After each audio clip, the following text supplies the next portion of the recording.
Broadcasting live from the Business Radio X studios in Phoenix, Arizona, it's time for Phoenix Business Radio, spotlighting the city's best businesses and the people who lead them.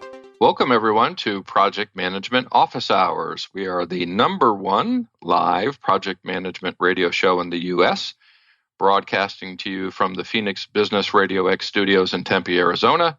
Although today we are working remote. We have guests joining us from the UK.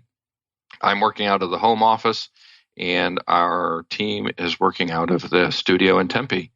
I'm your host, PMO Joe, and for the next hour, we'll be talking project management. Before we get into the show, I want to take a moment to thank our sponsor, the PMO Squad. They're working right now to set up some free programs to assist businesses dealing with the current coronavirus pandemic we're dealing with. And these programs are going to be able to help businesses and individuals during these times. Be sure to review their website and newsletters for update. You can visit www.thepmosquad.com to get more information in the coming days. And now we're going to jump into the show. So I'm really excited to have with us, joining us from the UK, our special guest, Susanne Madsen. Welcome, Susan. Yeah, sure. I am currently dialing in from my home office in London, and pandemic or not, this is probably where I would be sitting either way. I have been managing projects and programs for between 20 and 25 years. It makes me feel old and sound old, but for the last 7 years, I have been running more leadership programs. I've been coaching project managers full-time, so really swapped to more of a coaching, leadership coaching role. Yeah, that's kind of a very brief introduction. Yes, well, thank you so much for joining us. And again, it's great to be able to have an international guest with us this week so that we do get an international perspective to what's happening with the pandemic. Of course, here in the U.S., we have been hit now over 200,000 cases positive and 5,000 plus deaths that have come from this. And the UK has unfortunately been hit pretty hard as well. As you and I talked a month or so ago, you had mentioned one of the things in your coaching that you help with is project managers dealing with stress. And certainly we're confronted with this now. How has this affected you personally and professionally? So actually, I've been very much impacted because I do some coaching from home. So I use Skype normally or Zoom, and that's kind of a smaller part of what I do, I would say, and that's not been impacted. But I run an enormous amount of leadership training programs, project management trainings, and I travel extensively, and all of that has been postponed. They're all very careful to say it hasn't been cancelled, but effectively it has, because they book me several times a year. So I was actually due to go to Venice about, I don't know if it's 3 or 4 weeks ago now, but it was just when, I don't know if you guys knew, but they cancelled the Venice Carnival in the last couple of days. And I was due to go that week. And actually my suitcase was packed, and my parents texted me and said, "Are you not due to go to Venice this week?" Oh, wow. And I was like, yep. Why do you ask? Well, we worry about the virus. I said, virus? That's only in China, isn't it? Yeah. And they said, are you not watching the news? And I wasn't. And basically, I got hold of my client. So this was, I'm running project management training for Electrolux globally. So don't know if you guys are familiar with Electrolux. Yeah. Absolutely. This is a plant. The plant I go to, they used to produce 10,000 washing machines a day, and I've been into their production unit. It's absolutely fascinating. Now they've outsourced some of that to Romania, but they still do about 5,000 to 6,000 washing machines a day. So it's mainly engineers down there I train. Anyhow, my trip got cancelled. After that, my trip to Holland, the leadership program I'm running in Holland, everything has been postponed and put on hold. I was due to go to Slovenia to speak for the PMI. And I was due to, for the PMI, we were going to do a conference plus workshops. The conference, the PMI changed that within 10 days. They changed it from being a live conference to an online conference. You know, PMI are run by volunteers. They'd never done this before. It was really, really well done. And we did it all via, different types. We recorded via Zoom. They used YouTube Live Link to broadcast it. Mm-hmm. And yesterday, my workshop was moved to yesterday. It was about stress management. And for the first time ever, I did a 2.5-hour workshop online because Zoom has this ability to do breakout rooms. Yeah. So that's what's happened on my side. So up until now, I would say I've been busy rearranging stuff. And from now on, there's just like this emptiness in my diary, which is both fascinating, interesting, and very unusual. Well, and I guess that unusualness and the unknown, right? Because we don't know how this will wind down, when this will wind down. And of course, that impacts all of us, right? I mean, you're drawing your income from these trips and all of that. So it adds additional stress. And you're comfortable working from home, but not everybody is. A lot of people are used to going in the office. So do you have any tips or tricks or what works for you that maybe you could share with others who aren't as comfortable working from home? Well, there's some practicalities and there's some physicalities, and then there is the whole mind, what we're thinking in our minds. So first of all, I know that some people are sharing workspaces with their spouses and they're not set up for that. And that's obviously very tricky. At the same time, they have to look after their kids. And yesterday on the workshop I was running, some of the participants, we could see their kids around them. They were on mute, but their kids were wanted to be with their parents. And I think it's okay because it's almost happening to everybody. I was coaching one of my clients today and she's like, I'm not as effective as I used to be because I have to keep an eye on my 2 boys. And it's okay. We can't hold ourselves to the same standards. I'm very sorry, but we can't. Not if our working environment has changed so dramatically. I'm very fortunate. I have my home office set up. As you rightly said, I'm comfortable here. But for people who are not so comfortable, I think, first of all, they have to accept that things are changing. And if they have to look after their kids or if they have to share their workspace, the sooner they accept it and stop beating themselves up. So I think that's the first thing. Obviously, they can try to arrange themselves to make it more comfortable. But I think what's more interesting is what's happening in our minds. Because we can come up with a lot of limiting beliefs or anxiety about what's happening or focusing on what's going wrong. And I've actually heard that the divorce rates in New York City is up by 50% already. And in China, they're up by 30%. I have no idea if that's true. Don't quote me on it. But it says something about the stress that people are under and getting closer together. Yeah, I know. Yeah. Just from my own personal experience, we have 4 children, and they're here in Arizona. They closed the schools for the year, so they have to do distance learning. So they're still in school, but they're doing it from home. And I had to let everybody know, hey, I'm about to go on my radio show, and I have 4 dogs in the house. So can everybody keep the dogs quiet? Can the kids stay off the internet for the next hour to make sure I've got good bandwidth? And again, I have an office as well, so I'm isolated. I don't have to worry about them coming in to bother me. But that's stuff we didn't have to worry about before. And then we get inundated with the numbers, the counts, how many cases, how many deaths, where it's spreading to different countries.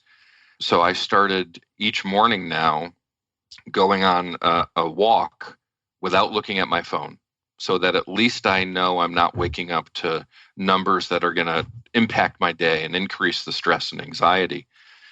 And that's really helped. It's been a lot of help. What else do you have out there in your toolbox maybe to help other, techniques for people to help with that anxiety or that stress to try to overcome that? Yeah, so I think we project managers are very aware, I think, of risk management techniques. Yeah. And risk management techniques quite fairly logical. So it's about what's the likelihood of something happening and what's the impact in case it happens. And I don't mean to go all processy on something here, but I think we can use it because the likelihood of something happening to us is probably still quite low if we stay at home, stay safe, and take the precautions. I think what is important with risk management techniques and why I mention it is because with risk management, we focus on what we can do to minimize the risk. And after that, we have to accept it. what can you do to minimize the risk of getting a virus, for instance? Well, we know what the advice is, right? Stay at home, wash your hands, protect yourself. Yeah. And after that, I think we have to trust that we have done what we can do. And as you're saying, not watch all the death number, the number of deaths, and not watch the news excessively, because it's only adding to the anxiety. So instead, try to focus on what we can do. So I've done everything I can to minimize the risk of this happening to me. What can I now focus on? What's the opportunity that's opening up to me? Mm-hmm. The people I coach, they're in a different situation. Some people are very, very busy at the moment because they're busy firefighting, because they're busy changing their projects around, changing funding around. And so there's a little bit of crisis management. Other people are not so busy. And their mind, there's even more scope now for their mind to go off and worry. And this is where I think it's really important. What is the opportunity to you? There's always opportunities. As we even know, every risk has a threat and an opportunity. What do we choose to focus on? So for me personally, I think the opportunities are slowing down. A friend of mine in Amsterdam, where they're all working from home now, looking after their 4-year-old. In spite of it being very challenging, she said to me, but after all, there's more slow living now. Slow living, I love it. Yeah. So for me, I do exactly like you. I get out in the morning. We've been very blessed with amazing weather. In London for the last 2 weeks is very unusual. No traffic is very unusual. No planes. I've never, ever experienced it. What an opportunity. I go out in the morning and then I focus on doing more meditation. I was secretly hoping that I could slow down a little bit, because I've been traveling a lot, sometimes it's every week. Yeah. So the opportunity is to review, stop, evaluate, look inwards, breathe, deep breathing. And I think for so many people, we forget that breath is right there with us, and tapping into it and feeling, focusing on how calm we can be when we really focus inwards. Yeah, I think that's great advice, the slowing down piece of it. And it makes me think, again, I'm home with 4 kids, and in their mind, they don't understand. It's almost like they're on summer break, and I have to explain to them, no, you're still in school, but you're not in school all day like you would be. You're here. So what if we played a card game? What if we turned PE class into cleaning the garage, or something where we're actually working together? I have usually the majority of my day is away from my family. So now I have an opportunity, albeit the situation is horrible, but I'm with my family, and to take that opportunity to spend more time, I think can take our mind away from some of the bad that's going and focus on the positive. Like you said, let's think of the opportunity as opposed to threat. Yeah, absolutely. Now, we jumped into this conversation, I guess, because it's just so present in everybody's life today. But I didn't really get a chance to ask you about you and your story. How did you actually get to where you're at today? What is the Susanne Madsen story that brought us to this conversation? Right. So let me try not to go back too far, but actually, perhaps it is relevant to say that I am actually Danish.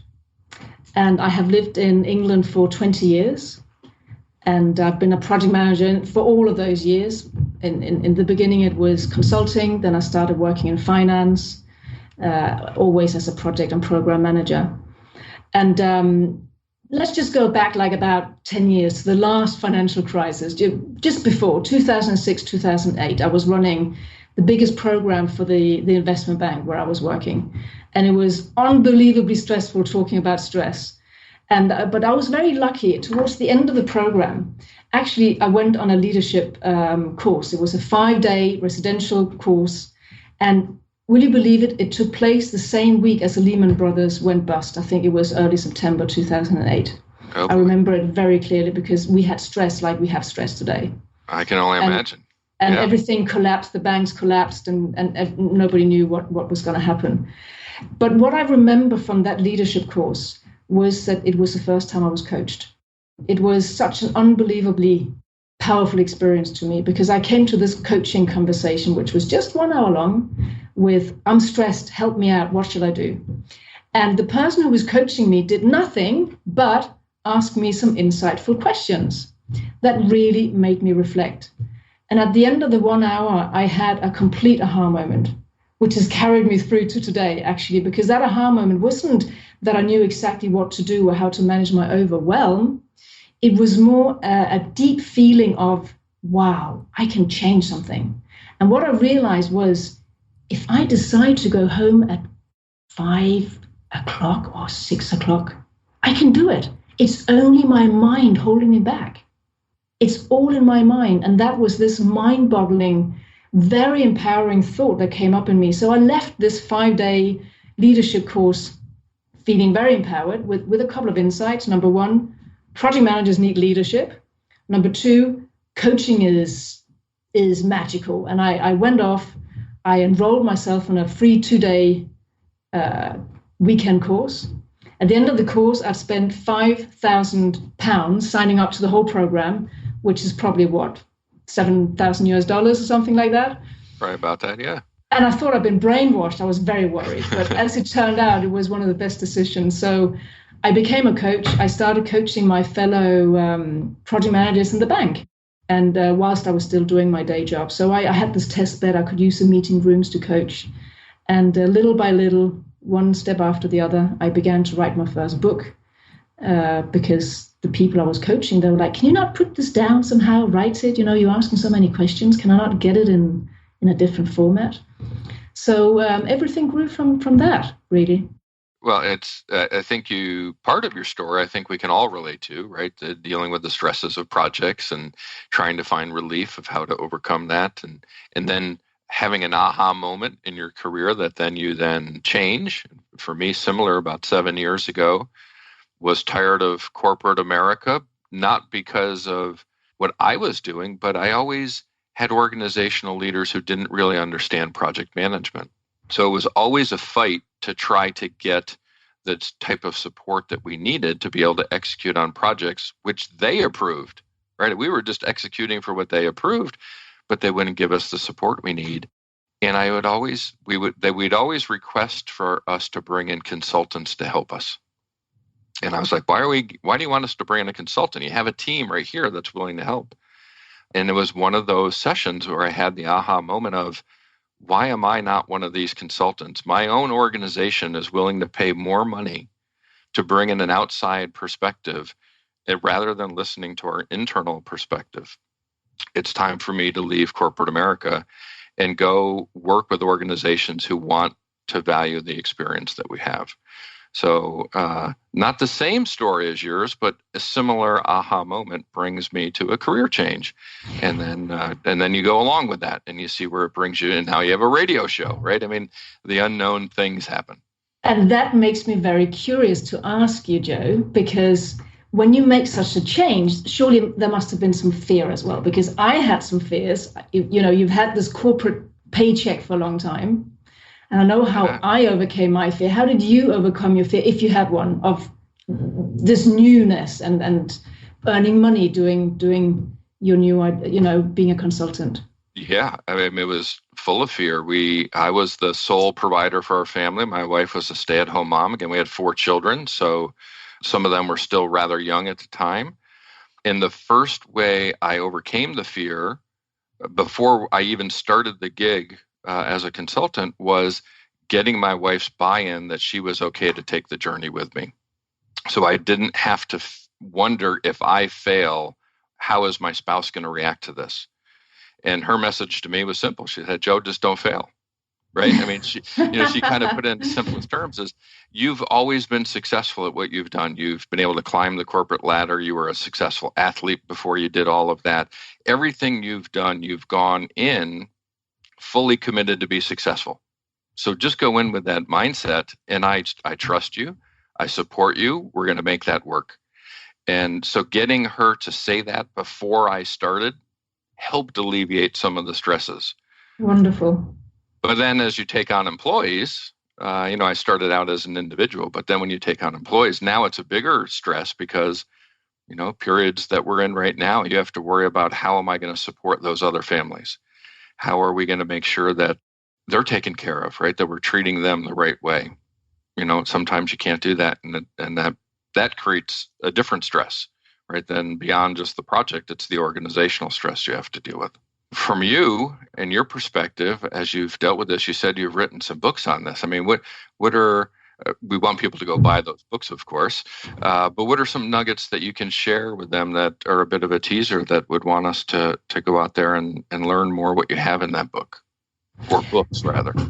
Yeah, so I think that obviously there's a lot of literature out there on project management, and the book doesn't really compete on that market. It's not a process book. So my second book, which is the one I'm most proud of, The Power of Project Leadership, actually, I've just been told yesterday that they've sold the rights to Polish now. So it's gonna be translated into Polish. Oh, wow. I mean, it's my heritage. Maybe somebody in my family can pick up that copy and benefit. Oh, it's already in Chinese. So there's a first edition that was translated into Chinese. Now they've bought the right to translate it again, the second edition, into Chinese. So that's all very interesting. So the book is, I think, quite separately about leadership in projects. So there's a lot of leadership books out there about corporate leadership and leading a department, but that's not a project. So the book really is about how do I do that? How do I lead my team? How do I lead my stakeholders? How do I have challenging conversations? How do I lead with what I call lead with vision? So how do I inspire the team to follow? There's also something else about managing my time, looking inwards. What about being authentic? That's one of the 7 keys I have in there. So in the book really tries to cover the full spectrum from looking inwards, managing myself and my time and my stress, to leading others. And one of the 7 keys actually is on tools, on powerful techniques, because we need those. Even in leadership, there's a space for the management, but only a space. We need just enough process. And after that, it's all about the people. So, sorry, go on. I was going to say, one of our guests we had on, I guess it was a year or two ago, Laura Bernard, she had talked about how she's trying to make this push at one point to change our titles even, right? Stop calling us project managers, call us project leaders. And the importance of doing that, because we're not managing a project. It's people, right? We're leading people to execute a project, right? And I think that speaks well to what you were just describing. I would say some people do that. Yeah. But not everyone. So the top 3 mistakes that I write about in the book is, number 1, we put tasks over people. So many people are very task oriented, and when things need to be delivered, they look down instead of looking up and out. And when there's a crisis or something to be done, they look down at their computer. They don't look up and out at the people who need information. I think a lot of project managers are quite task oriented, and rightly so. They have focus on the goal and what needs to be delivered. But they could do with a bit more focus generally, okay, we're generalizing here, on the people side. And so that's really the gap I'm trying to bridge there. Yeah, and I think, it goes back to, again, conversation we had with Ruth Pierce and several others we've had on the show, but Ruth talks about strengths within our team members. And understanding, again, that, yes, we have to execute tasks to be able to deliver the project, but the people are the ones delivering those. And how do we work with our teammates to understand their strengths? Because if we communicate the same way with each team member, we're probably going to be missing out on how to appropriately work with them. And, it makes me think, again, you mentioned all the things that got canceled. Ruth Pierce was on her way out here to Arizona. We were going to be having the Arizona State University Project Management Summit. And then I was going to be heading to Boston University in June to be speaking there with Rich Maltzman, another guest we've had on the show. So all of us are, we're trying to get out there and help and provide education and guidance and leadership to folks. But this darn virus is getting in the way of everything. Yeah, and I'm very familiar both with Rich and Ruth. They're great. They're great colleagues, I would say. Yeah. And I have her book, The Strength Finder, actually with me. I totally agree to what she says also. You know, we need to focus more on people. One of the things that I observe when I coach and when I train in this topic is on the project managers who are on point, on the topic. They like to talk about what needs to get delivered. Well, obviously, right? It's the tasks that need to be done. It's the what steps we need to take to get there. It is the requirements, all of that stuff that we need to talk about. But they're not very good at talking about behaviors or, God forbid, feelings. Mm-hmm. So one of the things that I try a lot to get people to do is to do all the task stuff, because we need to do it. But in addition to that, talk about what we expect from each other. And this also actually comes back to stress, because it comes back to everything. But let's take stress as an example, because we've been talking about that.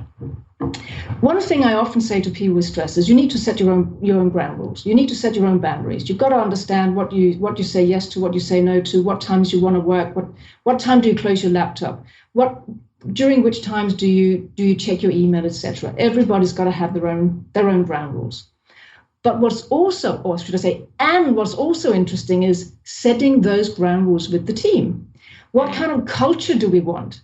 Yeah, we know that we're going to deliver X, Y, Z, but what kind of culture do we want? How do we pick up on each other's stress levels? What do we do when we see somebody struggling? What time is it acceptable for us to send and respond to emails? If you send me an email by 9 p.m., am I expected to answer it? If you call me at 7, am I expected to go on a conference call at 7 a.m. in the morning? I know that the Americans do it sometimes because of Europe, but here we don't, it shouldn't be done in Europe. So having those conversations about what we expect from each other and how we are feeling about the project, all of that good stuff is not easy for people to articulate. I'm curious what your experiences are. Yeah, I think you've touched on a lot of key points there. And I also would add into that, rewarding people when they do the behaviors we've set that are our standard, having reward systems in place. So I remember a big project that we were doing with a client. We allowed the team to select a team member of the week, the person who contributed. And it wasn't the project leader who was doing it. It was somebody within the team. And whoever won the award for being the best contributor that week, they would nominate the person the next week. So it was a continuous process of reward systems within the team and not coming from leadership. So we had an opportunity to congratulate each other and take a moment out of the stress and have a celebration of what we were doing well. And it was all based on the criteria we had set up, right? How would we communicate? How would we get work done? So oftentimes the leader would select somebody who may have been behind on a task. It wasn't based on you were able to execute your tasks on time. It was who showed the right team spirit, who encouraged somebody, who was a person that was willing to go above and beyond what their own work may have been. And getting those opportunities for the teammates to be able to interact in that way allowed the team to be able to show some of that strength, right? The collective of the team and lift each other up, as opposed to the constant measurements of how well are we doing to schedule and to budget. It reminds me of something I heard this week, and I think it touches, going a little bit off topic, but not really, of how we keep the team motivated now that they are in different locations.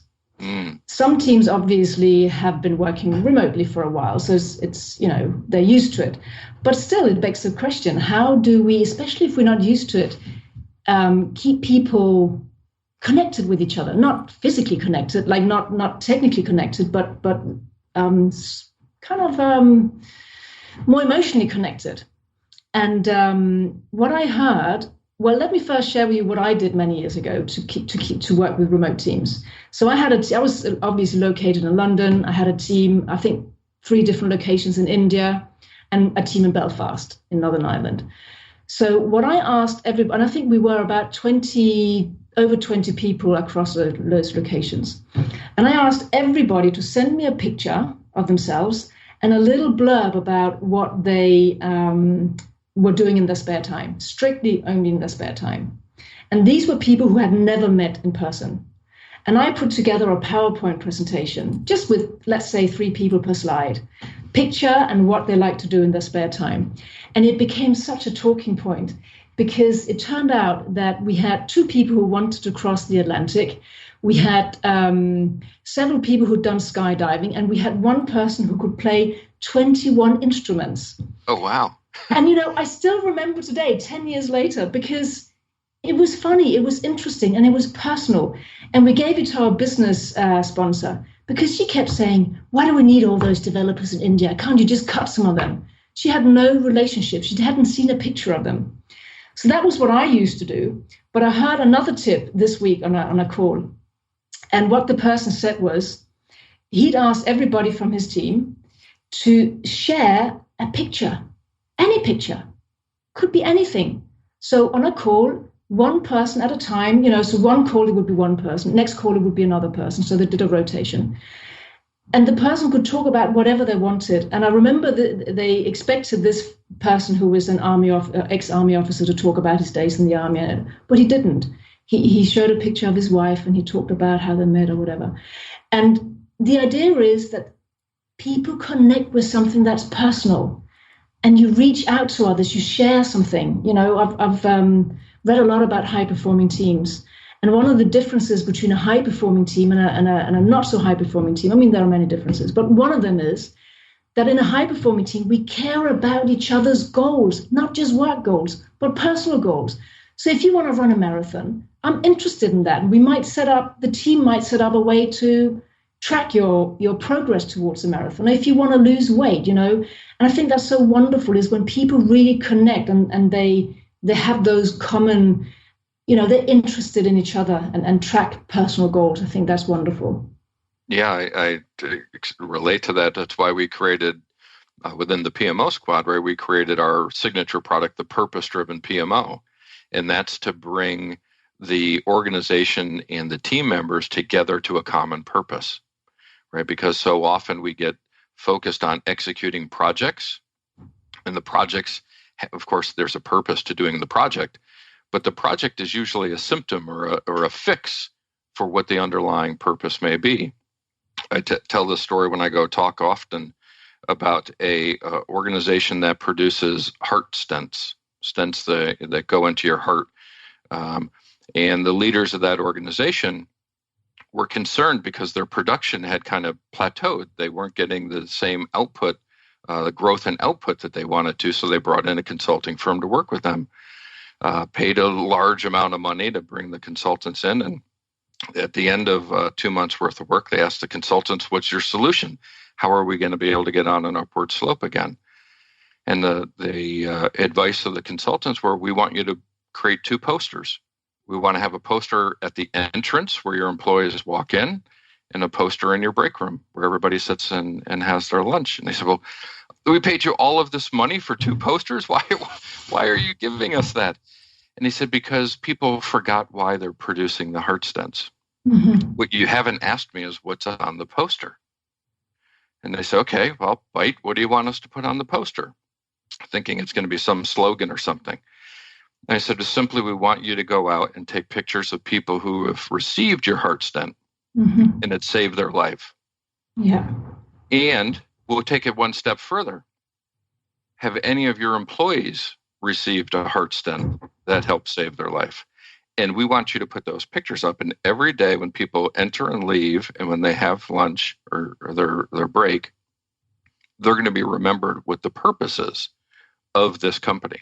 It's to save lives. It's not to produce heart stents. Yeah. And that's what we do with the PMO, right? What is it, the purpose of why we're doing these things? So to your point, when we connect as people, we identify purpose, right? I've run 5 marathons. You look at me today, you wouldn't know that, of course, because I'm out of shape. But I've run each of those marathons to raise money for a charity. Because I know if I didn't have a purpose of why to go run that marathon, I would never go run 26 miles and do the work necessary to go train for it. But when we attach ourselves to a purpose, we can do more than we ever dreamed we could achieve because we're now trying to accomplish a goal greater than ourselves. And that's what we do when we connect with teammates. Yeah, absolutely. I'm so pleased you brought that up because it's right in the heart of leadership. Yeah. Why are we doing something? Not That's just right. what we're doing. I in my book I often talk about the 6 human needs. This is actually an Anthony Robbins. He talks a lot about the 6 human needs, and there's certainty, variety, growth, contribution, and connection is one of them, and also significance. Obviously, we can go into them, but the growth and contribution are the ones that we need to get to as leaders to really tap into that real drive in our team members. People want to feel that they're growing, that they're learning, that they're moving forward. That's why some people will go and volunteer, even if they don't get a salary for it, because they're growing, they're learning. And people want to feel that they're contributing to something that's bigger than themselves.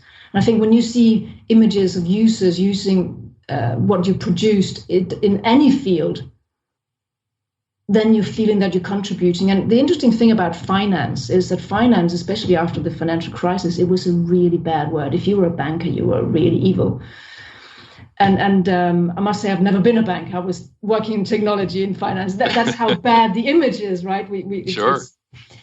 But people forget that even finance, even bankers, if you're doing your job well, you're really contributing. You're contributing to small businesses, opening up their, the businesses and their dreams and making everything come true.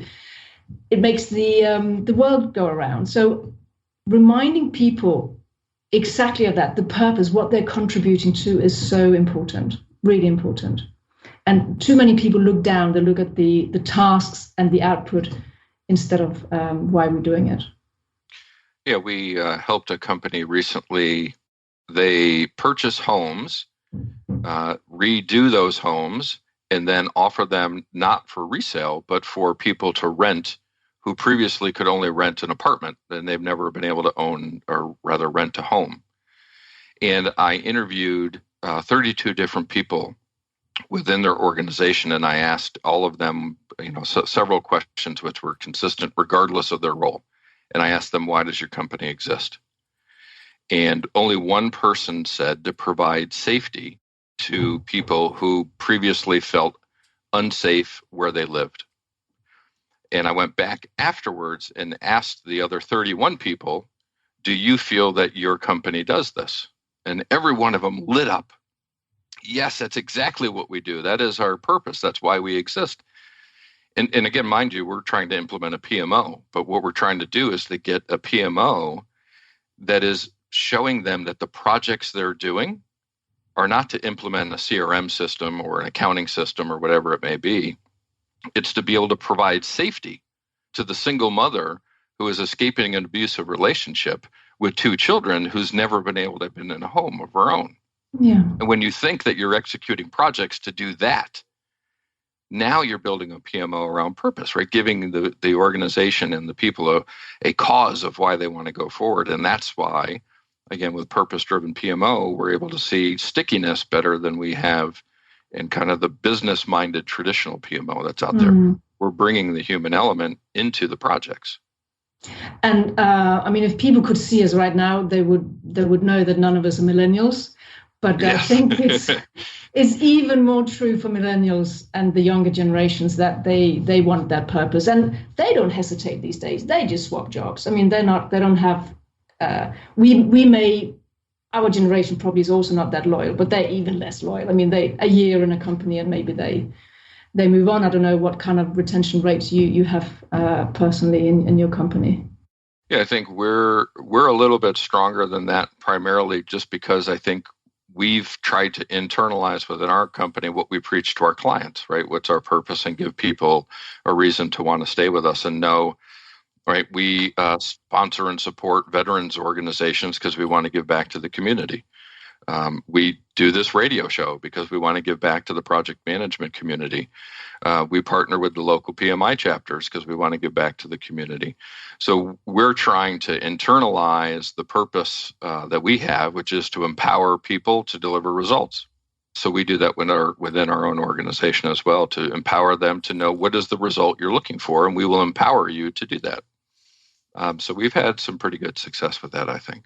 And have you used any tools? I'm beginning to interview you here. Have you used any tools to assess the strengths in your team or their personality types? Because obviously that's the kind of thing that I'm also very interested in. We haven't formally done that, and we probably should, especially after having done all these radio shows. I've been exposed to so many different ones, whether it's Roost Strength Finders or working with some of the emotional intelligence or change intelligence quotients that we've been exposed to. A lot of the different guests we've had on have their own programs, and they've had me take the test personally. So when I talk to them, I can speak with an educated mind. So your question makes me think what I should be doing a little bit better than I haven't. So note to self, utilize some of these tools within our team as well. I think that's a great suggestion.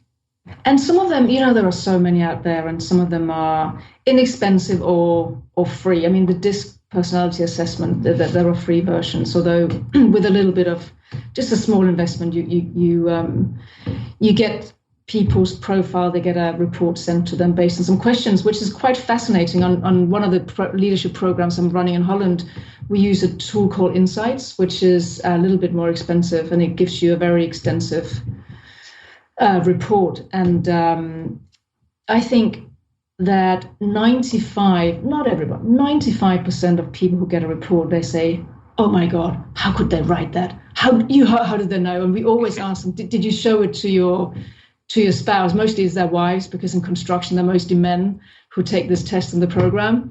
And yes, I showed it to my wife. What did she say? "It's so like you." It's unbelievable. It's unbelievable what we get from those results. Yeah, absolutely. We did one.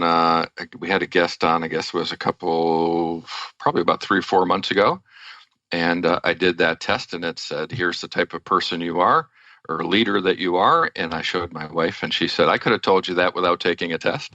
But I didn't perceive myself to be that way, right? Even though she's reminded me many times.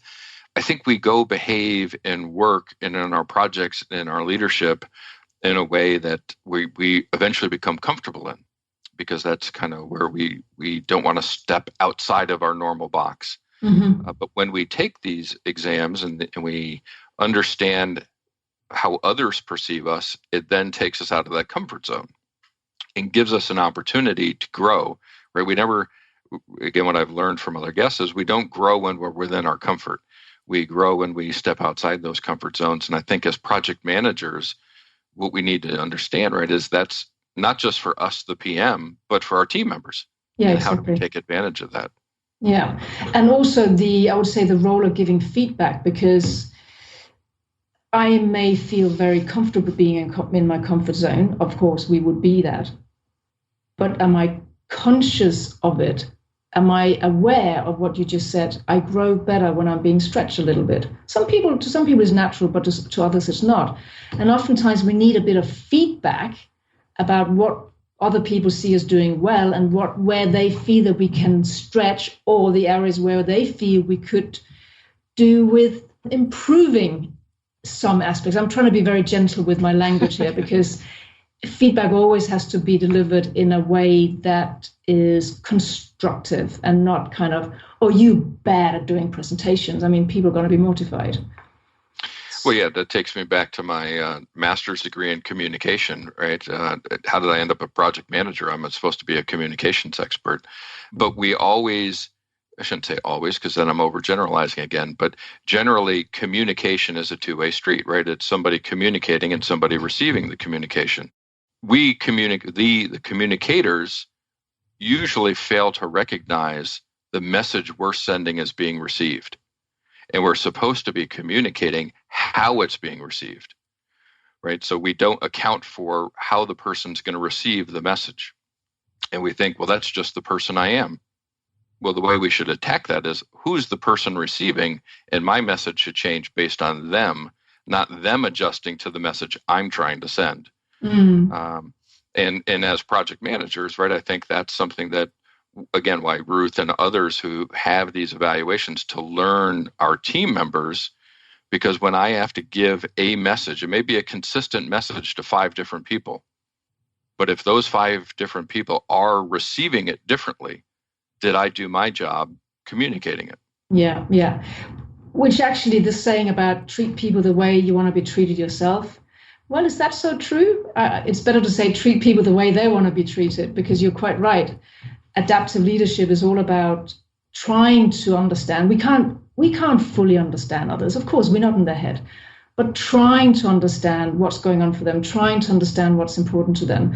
Some people like feedback very directly, and in some cultures are very direct. I worked with the Dutch a bit, and they're unbelievably direct. And other people, they needed to be much more gentle, and you just hint at something and they think that they're a disaster. So to those people, we need to be very clear on what they're doing amazingly well and just point out one area where we think they might improve. And so yes, we definitely need to adapt our styles. But also I think it's for people themselves to ask for feedback. I don't know if you have formal feedback methods in your company, but I always encourage people to go out and ask just 3 questions. What should I continue to do? What should I stop doing? And what should I start doing? Because we've got to be able to hear the truth. And I don't mean that in a cruel way, because if you ask 10 people, you're going to get 10 different answers. But if we don't know how other people are perceiving us, how can we change anything? How can we? Yeah, I think it's vital to understand and get the feedback. Well, yeah, I think back to early in my career when I was just starting out to become a leader. I was in a leadership development program, and the program at the end of each year, it was a 3-year program, and at the end of each year, you would get a 360 evaluation. The main thing that has stayed with me from that first evaluation was I was lacking in managerial courage. And I had always been, again, a successful employee, an athlete before. I never felt as if I ever had a problem with managerial courage, right? I didn't know what that meant at the time, but heck, I was willing to do anything. I was courageous. I could go run through a wall if you asked me to.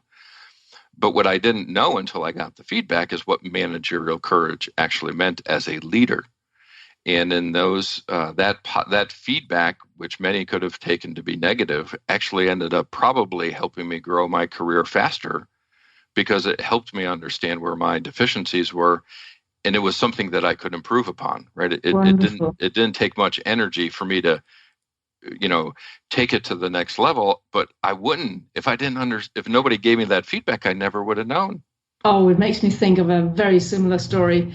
My, imagine I was on my journey. I was studying coaching. I think maybe I'd already finished, maybe I already got the diploma. I can't remember exactly. But it was year-end review, and my manager, who knew me quite well, he was giving me an evaluation. It was black and white. It's one of those from 1 to 5. And I think there were a number of different parameters. And one of them was obviously, are you delivering on time, or how good are you at certain things? But the one I remember that stood out, because they were all spot on, apart from one of them. And the one that had a very low grade was people management. And I got so angry at him. I'm like, you evaluate me great on all these project management skills, but my management skills, my people leadership skills, you've given a rock bottom grade. How can you do that? I was not in tears, but I was not happy. And he looked at me and he said, Susanne, you don't understand. You're doing so, you got the black belt and everything, but this is the area you need to focus on, and this is how I can get your attention. Yeah. And boy, did he succeed in getting my attention. So that was very effective. Yeah, there's so much that we can learn when we listen, right? And when we get feedback from others. And that it makes me wonder, right, as a coach, what are some of the other topics that you get, right? What are the people come to you? What do they need improvement on? What can people benefit from in this informal radio interview coaching session that we have going on here? So I think what's interesting is what people come with and present is not necessarily what the real issues are, because people rarely come and say, I have low self-esteem, or at least that's not what they present initially. So many people, unfortunately, suffer from imposter syndrome, and it plays out in their relationships with the teams, with stakeholders. They don't have strong boundaries around what they say yes to and what they say no to, because they're really worried about falling out with people. They're worried about not being good enough. So they overwork themselves, and to their detriment. And it is also one of the causes of stress. And it's a big cause of stress.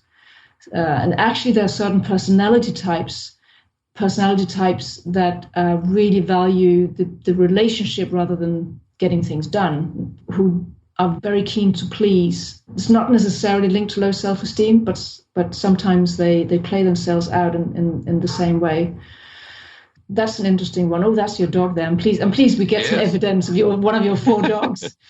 Well, and I guess that's the benefit of coaching, right? Is when we think, or perhaps we don't think, we have something to improve upon, we may not be willing to admit that openly, but through the coaching and what you're able to do with these people, you help extract some of the benefits of that. You know what? I have people, it's a very, very privileged position to be a coach. I have people share things with me that they haven't shared with many other people. I obviously hold that carefully. With coaching, it's amazing to see the differences, that the changes that happen in people's lives. Because the coaching I do, they may initially come with some project-related stuff, and most of the people I coach they're all project managers. In one shape or form, they work in change management. They come with those issues, but that's never where it ends. It always becomes more holistic, because if they have difficulty setting boundaries or difficulty saying no, it will play out in all parts of their lives. And the other thing that often happens is in the coaching, it's relationship with stakeholders, relationships with team members. Why do my team members why don't they take responsibility? Why don't they do as I tell them, or whatever it is? And that's never the issue. The issue is always more, we hold up the mirror and we look at, well, what's happening inside of you? What are your own beliefs? Because oftentimes the external world is a mirror of the internal world, and it's fascinating. It's also very scary, because it means that whenever we point fingers and something isn't working, we've got to point the finger back at ourselves, not the finger, because there's so many people beating themselves up, but curiosity and looking at why is this happening? How come my team members are doing this or not doing that? How come I have bad relationships with all of my stakeholders? How come I'm being taken advantage of? Or people are taking advantage of me? How come? There are patterns. Yeah, I early in my career, again, I think back, one piece of advice is someone said, whenever you point a finger at somebody, remember, you've got 3 pointing back at you. Oh, I like that. That's very good. So 3 times the effort that you're asking them to put in, you need to self-reflect and ask them why you're pointing at them. Ask yourself why you're pointing at somebody else. And again, all of these different, again, it was coaches and mentors have been so instrumental in my career. And that's just one of those tidbits I've picked up over time. But another one I've picked up is time management. And as I look at the clock, we're closing in here on an hour or so. Our show is winding up, and it went by so fast. So I guess a last question I have for you is, how can people get in touch with you? Anything else you want to share before we head out today? In these crazy times we're dealing with, obviously it's stressful, and you've provided some really great insight to everybody. If they want to reach you after the show and get in touch with you, how can they do that? Yeah, I just want to say that I have an enormous amount of content. A person once said to me, "You've got too much content on your website." I'm like, how can that be? If people don't want it, click away. But I've got short videos on YouTube, like 3-4 minute long. I've got webinars. There's a full hour-long webinar on stress management. It's all recorded, is all available on YouTube with my name, Susanne.Madsen, SUSANNEMADSEN. That's kind of my handle on everything. Twitter @Susanne Madsen. My website, SusanneMadsen.com. But there's a lot on Twitter. I have also on my website, I have resources that are free. I used to have people register and they went onto a mailing list. You know what? I've deleted the whole mailing list because it was just, I don't know, people can just access all the resources on my website without even leaving their name. So that's my way of giving back. And then, of course, there is the book, which is now out in the second edition, The Power of Project Leadership. Yeah, I'm very proud of it because writing the second edition allowed me to put in all the stuff I've been working on for the last 5 years and all the good stuff we're using in our leadership program. So that's kind of, I think that answers your question.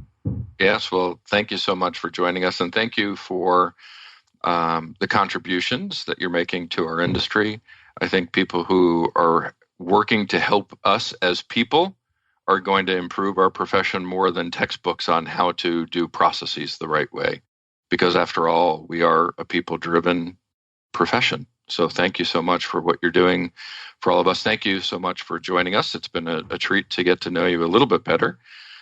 My ask, of course, is that you stay safe there in the UK. Hopefully get through this pandemic as quickly as we can for everybody. Yeah, thank you, Joe, and likewise. And I really appreciate the conversation. Well, thank you. Well, that's it. Thank you to our listeners. A reminder that these shows are recorded, so please be sure to subscribe to Project Management Office Hours, the podcast, which is available on iTunes, iHeartRadio, Spotify, Spreaker, whatever your podcast platform of choice is. Thank you to our sponsors, the PMO Squad. Visit www.thepmosquad.com to learn more about all of their services. And that's it for now. Office hours are closed. Until next time, I'm PMO Joe, and you've been listening to Project Management Office Hours.